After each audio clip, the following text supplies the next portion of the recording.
Hello, ladies and gentlemen. Welcome to my first ever sword cutting vlog, where basically I talk about something random in the news or something that's just on my mind as I cut bottles or something in the background. Today I'd like to talk about the katana and my own opinions on a katana, the fan base and where the katana is going, and I would like to also talk about maybe historically about the katana and how it may or may not have changed over the years that it's been used. I recently got my Chines O katana, and there are a bit of things I'd like to say. First off, I do not like handles of most katanas. Their diamond shaped thing adds a lot of friction and it leaves a lot of sores, I guess you could say, on my skin. Especially the guard. Now, as I said, I'm more of a longsword type of guy, and with a katana, you're supposed to keep an inch away from the guard with a kind of horizontal grip to it. But because of me, I naturally choke up, and my hand rubs against the sword, and it does actually rip off skin. But whatever, I can live with it. Also, a little bit about the katana. Particularly, I'm not a big fan of their guard. Oh, wait, freeze frame! Oh, yes, I am now starting to do freeze frames. They're pretty cool. You just basically, during a cut, I freeze something. I love the little top of the bottle just flies off. A jug. Now, particularly, another thing I do not like about the katana is the guard. Now, to me, well, honestly, you don't really need a guard on a sword nowadays because you're not going to go out and sword fight somebody. And if you do, I wish you the best of luck because that is very scary. Now, the guard to me, it feels a bit thick and I don't like the roundness of it. To me, it's just something that I just don't preferably like. I would rather have the longsword long guard, which to me is much more comfortable when choking up and holding. It allows you to wrap your hands and fingers around the blade, around the guard, so like it doesn't exactly get in the way. The only place that it's touching is basically in between your thumb and pointy finger. Another thing I do not like about most katanas, I do love my O katana due to the fact that it has a decently long blade.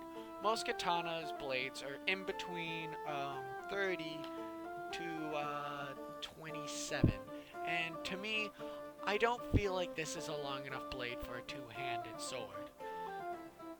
Maybe for I don't know somebody who's like 5'5" or shorter, that would be a kind of decent size. But for me, who's 5'10", it's just something that I don't prefer. I prefer having a nice long, blade behind a nice long handle. I've always been a more of a two-handed type of guy, and I prefer a nice two-handed blade behind this two-handed thing. Now, you could technically say that it's just their culture and yada yada. Oh man, this is good music. By the way, please check out Derek and Brendan Fletcher. These guys make amazing music that I use all the time. I credit them every time I can. Please go check them out. They are amazing at what they do. Um, I would say katana, comparably to a bunch of other things, you could compare it to an arming sword. Although an arming sword, like I guess you could say it is one-handed, and a lot katana is obviously two-handed, which you can wield it one-handed, but with the long handle it makes it a bit difficult. Basically, they have around the same actual length. An arming sword usually has around the same length as a katana. Freeze frame! Oh my goodness, I am loving these freeze frames, man. And that's one thing I find it kind of comparably to because most katanas they have around a blade length of an arming sword, and maybe to me that is why katanas to me their blade is a little bit small. Now, historically, katanas, there's a reason why they haven't really changed over the years. From almost 800 to, I guess you could say 880 to 16,000 AD, or 16th century, they never changed at all. And the reason because of this is actually Japan closed their borders around 1000 AD to, if I believe, 400, 14, to the 14th century. The reason for this is that they didn't want to change their culture. They felt like their culture would be threatened and traditions would be threatened by outcomers. So they basically shut down the border. No person's allowed to leave. No person is allowed to come in. And because of this, basically, ooh, that is a big ass bottle. By the way, just keep a note on this bottle and how it cuts through this bottle. The arming sword, due to the fact that it's not two-handed, it cuts through these bottles, but it doesn't have enough power to completely cleanfully cut through this. You'll see this in later episodes when I try the katana and the longsword with this.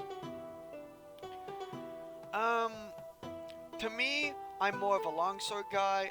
Yeah, as you can see here, the longsword handle is much more smoother compared to the katana's kind of diamond-shaped wrappings. To me, I just don't like the feel of that. For a longsword, it's much more smoother to me. Just to me. This is just something short. Anyway, back to the thing. So basically, they shut down their borders, and they didn't allow anybody in or out. And because of this, the tradition basically kept the same. By the time of, 14th to the late early 15th century, Europeans already had guns, but yet Japan still had spears and swords. And later on, they were evaded, more forced by America to reopen up their borders. Out of all people, it was America. Another great music. Holy man. Yeah, that's another thing I do like, preferably from long swords to katanas. You have the back edge. Although I'm not very good at cutting with the back edge, it is there and it does leave some... when you cut something, it feels amazing cutting with the false edge. I think one's called the main sword is the right edge and the back edge is the false edge, I believe, as what it's called. Also, another thing about katanas, they don't stab particularly well compared to a longsword. Oh yeah, here comes this nice freeze frame of a backhand. Oh, that is so amazing. Now, I guess you could say that is reason why they are culturally, the katana has never really changed. But in all honesty, if they had more different katanas, like a longsword, because the longsword, I think it went through anywhere from like 24 or something changes ever since like 500th century, where the Viking era, to the 16th century, the longsword has changed dramatically due to the fact of what it was going against. Armor changed, more people got into swords, so the sword became more of a cutting tool, and everything's just kind of, I guess you could say it's changed over the times. But that's just me. I prefer a sword that has, different things that I can try out. Like, it's just for me. That is a really nice cut. Wait a second. Didn't I cut the top of that?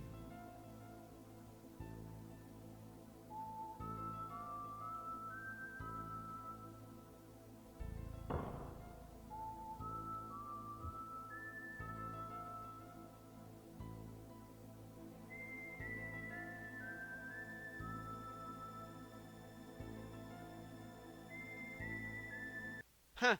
Oh well. Anyway, so basically, that's preferably why I like the longsword. And I'm not the only one who has actually kind of changed around from the katana to the longsword, or, European sword. The biggest sword YouTubers out there right now, like Skullgrim and Skullatoy Gladius, I guess you could say, are more of a European fan base compared to... Oh yeah, this is what I was talking about. See, the katana made a very nice cut.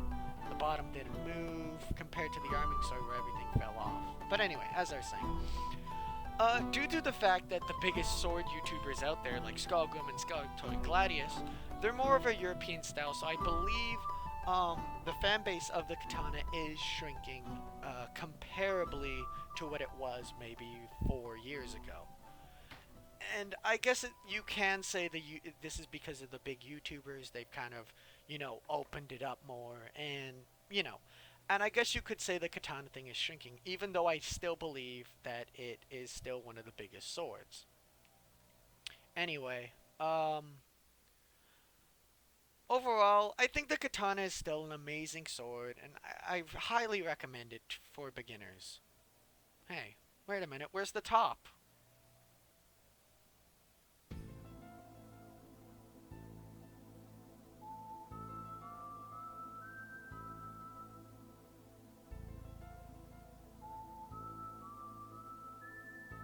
I don't know why I added those things. Thank you so much for watching.